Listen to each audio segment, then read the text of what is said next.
Wala, ba't nandito ka sa kwarto pa, Laika? Siyempre, nagpapaepal dito. Nabuboard na sa kwarto niya.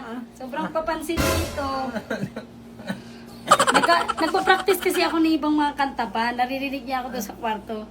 Dito na agad. Paano ka nakarating dito? Naglakad ka? Pinuhat kita. Ikaw nang buhat sa kanya. Inarinig ka kanya kumakanta, sabi niya sasali daw siya. Grabe talaga yung pagpapapansin mo talaga, no? Na parang, Yes, siya. sali ka kumanta, di ba? May show ka din? Meron ka? Ay, hindi siya naman siya kumanta dati. Ayun lang, may show siya. Nagpa-practice yung anak mo dito. Sobra na naman kapapansin mo. Anong gusto mo? Siya pa galit. Ano? Ito na nga. Excited? Oh, ano ba? I have nothing. Gusto po. Grabe talaga kapapansin niya. Wala pa! Napaka-excited.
Alis na po.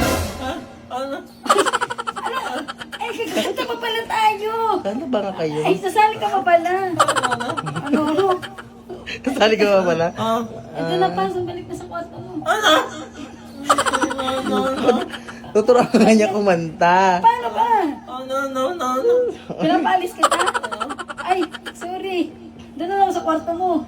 Dito ka na lang. Boring nga siya sa kwarto. Naboboring ka doon. Gusto niya kumakanta yan. Tapos ka na eh. Grabe na yung pagpapabida mo dito. So guys, nagtutuloy-tuloy pa ang kantahan namin. At nagagalit na naman siya. Kailangan nang i-stop. Okay, bye everybody. Nakita niyo yung pupupansin ng tatay ko na. Okay, yun na. Bye na. Kanta ka muna. Thank you. I love you. No. Tama na. So, ayan guys, may bago na naman kami share sa inyo. Ito